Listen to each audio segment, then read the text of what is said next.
Edson, agora que a gente começou a falar de fator masculino, e a Má citou a questão da varicocele, a questão da obesidade, conta pra gente o que acontece com esses espermatozoides quando eles são expostos a esse cenário assim, de aquecimento e tal, para quem está em casa entender realmente qual que é o problema. Tá. A Marina ela colocou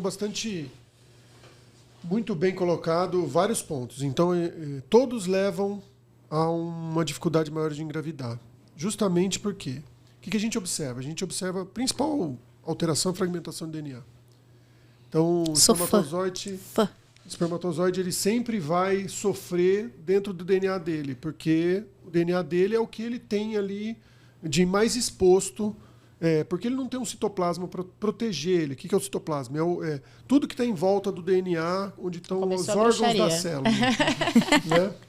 Mas, assim, a grosso modo, a varicocele ela aumenta a temperatura do testículo. E esse aumento de temperatura causa aumento do metabolismo, e esse aumento do metabolismo causa fragmentação de DNA.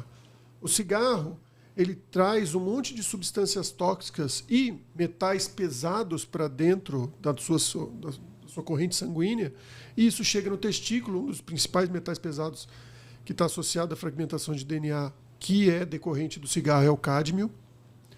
E ele se liga ao DNA, causa mutação. Essas mutações causam fragmentação, essa fragmentação leva à infertilidade. E por que a fragmentação do DNA do espermatozoide leva à infertilidade? Justamente porque o óvulo, lembra que a gente conversou num podcast passado que o óvulo consegue corrigir o DNA do espermatozoide se o óvulo for bom.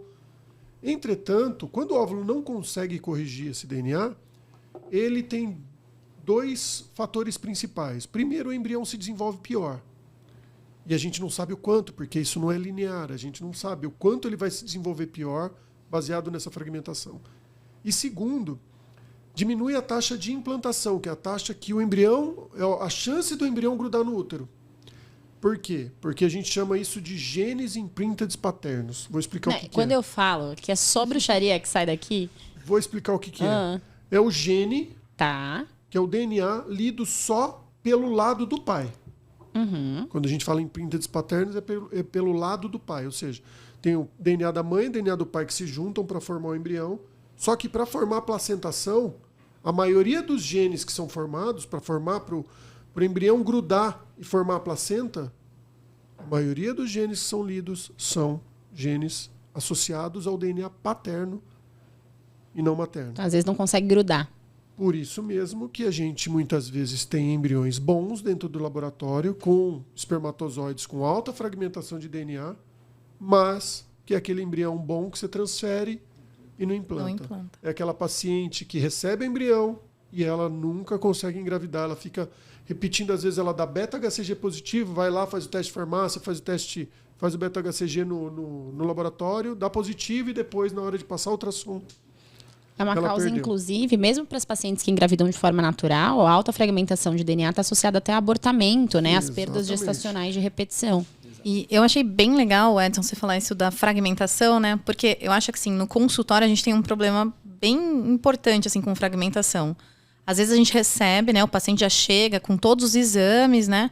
A hora que você tira a história, vem encaminhado de colegas, ou enfim, urologista geral. A hora que você tira a história... O paciente fuma, bebe pra caramba, é obeso, tem varicocele. Ele tem tudo, ele é o compêndio do homem infértil, né? E aí, a hora que você faz o espermograma dele, tá normal. Normosospermia, não tem nada alterado. E aí ele tá dando pulo dessa altura, falando... eu faço tudo que eu quero e eu sou tranquilamente fértil. Aí quando você olha a fragmentação de DNA desse paciente, é estourada, né? 40, 45... Então é difícil, né? Você fala um pouco da função, né? Quando a gente olha o espermograma cru, a gente está vendo uma coisa mais numérica. Quando a gente quer quantitativo, né? Exatamente. A gente não vê qualidade realmente no espermograma. Isso se chama teste funcional do espermatozoide. A gente tem os testes. Quando a gente pede um espermograma, a gente faz testes que são testes tradicionais, onde a gente vê como ele se movimenta, o quanto ele se movimenta, como que está a morfologia, ou seja, como está a carinha dele. Né, como que ele está, a forma dele, se está normal ou anormal. Para você ter uma ideia, acho que é importante falar que O homem, ele é considerado com sêmen normal a partir de 4% de normalidade, ou seja, Do formato. 96% pode ser anormal que o homem é normal. Né? É que a gente não espera muito, né? Exatamente. Não dá para esperar muita coisa mesmo. A gente Mas não dá acha para que vai entender como que a ser. espécie humana se reproduz, né? É que Porque tem muito, 4% só de normais. Mas, é assim, e também a gente avalia a quantidade de espermatozoides que tem. Isso é o que a gente avalia basicamente no microscópico ali no espermograma. Tem outras variantes que são importantes, mas que não vale a pena falar agora.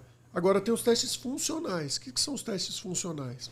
A gente avalia, o mais famoso é a fragmentação de DNA, ou seja, você avalia o status de integridade desse DNA. O quantos por cento desse DNA, desse espermatozoide, no geral, numa média, está alterado, está fragmentado, está quebrado.